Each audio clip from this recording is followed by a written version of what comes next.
ಚಿಕ್ಕಬಳ್ಳಾಪುರದ ಖಾಸಗಿ ಬಸ್ ನಿಲ್ದಾಣದಲ್ಲಿ ಶ್ರೀಕೃಷ್ಣದೇವರಾಯ ಮೆಮೋರಿಯಲ್ ವೆಲ್ಫೇರ್ ಟ್ರಸ್ಟ್ ಕಚೇರಿ ಉದ್ಘಾಟಿಸಿದ ಟ್ರಸ್ಟ್ ಗೌರವಾಧ್ಯಕ್ಷ ಕುಪೇಂದ್ರ ಅವರು ಹಲವು ಸ್ನೇಹಿತರು ಸೇರಿ ಕಳೆದ ಹಲವು ವರ್ಷಗಳಿಂದ ಶ್ರೀಕೃಷ್ಣದೇವರಾಯರ ಚಾರಿಟಬಲ್ ಟ್ರಸ್ಟ್ ನಿರ್ಮಾಣ ಮಾಡಲು ಚರ್ಚೆ ನಡೆಯುತ್ತಲೇ ಇತ್ತು.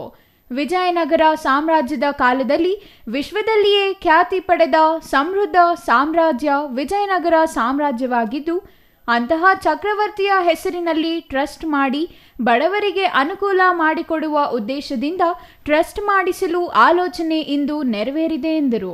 ಟ್ರಸ್ಟ್ ಹೆಸರಿನಲ್ಲಿ ಸಮಾಜ ಸೇವೆ ಮಾಡಬೇಕು ಎಂಬ ಉದ್ದೇಶದಿಂದ ಈಗ ಟ್ರಸ್ಟ್ ಮಾಡಲಾಗಿದೆ. ಮುಂದಿನ ದಿನಗಳಲ್ಲಿ ಬಲಿಜ ಸಮುದಾಯ ಸೇರಿದಂತೆ ಎಲ್ಲ ಜನಾಂಗದ ಅಭಿವೃದ್ಧಿಗಾಗಿ ಉತ್ತಮ ಕೆಲಸ ನಿರ್ವಹಿಸುತ್ತೇವೆ.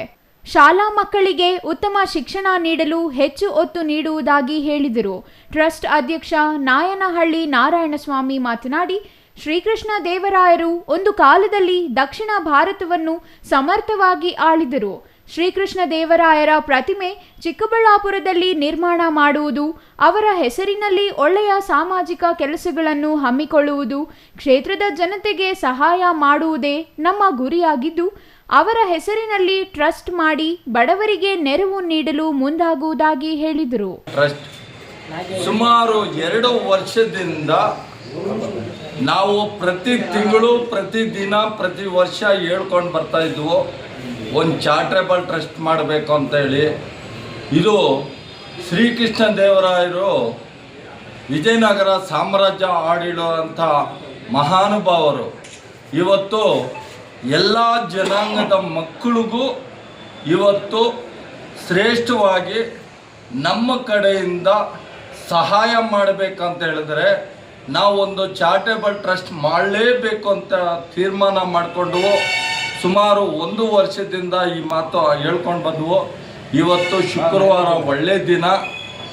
ಇವತ್ತು ಸಬ್ ರಿಜಿಸ್ಟ್ರ್ ಆಫೀಸ್ಗೆ ಹೋಗಿ ರಿಜಿಸ್ಟರ್ ಮಾಡಿ ಈಗ ಕೃಷ್ಣದೇವರ ಬಂದು ಇಲ್ಲಿ ಆಫೀಸಲ್ಲಿ ಪೂಜೆ ಮಾಡಿದವು. ಇದರಲ್ಲಿ ಸಹಕರಿಸಿರುವಂಥ ನನ್ನ ಎಲ್ಲ ಕುಲ ಬಾಂಧವರು, ಎಲ್ಲ ಜಾತಿ ವರ್ಗದ ತಂದೆ ತಾಯಂದಿರು, ಅಣ್ಣ ತಮ್ಮಂದಿರು, ಇವತ್ತು ಚಾರಿಟಬಲ್ ಟ್ರಸ್ಟ್ ಅಂತ ಹೇಳಿದ್ರೆ ಒಂದು ಮಕ್ಕಳ ಏಳಿಗೆಗೋಸ್ಕರ ಅಥವಾ ಒಂದು ಹಾಸ್ಪಿಟ್ಲಿಗೋಸ್ಕರ ಅಥವಾ ಒಂದು ಹಾಸ್ಟೆಲ್ ಮಾಡೋದಕ್ಕೋಸ್ಕರ ಪ್ರತಿಯೊಂದಕ್ಕೂ ಅನುಕೂಲ ಆಗುತ್ತೆ ಚಾರಿಟಬಲ್ ಟ್ರಸ್ಟು.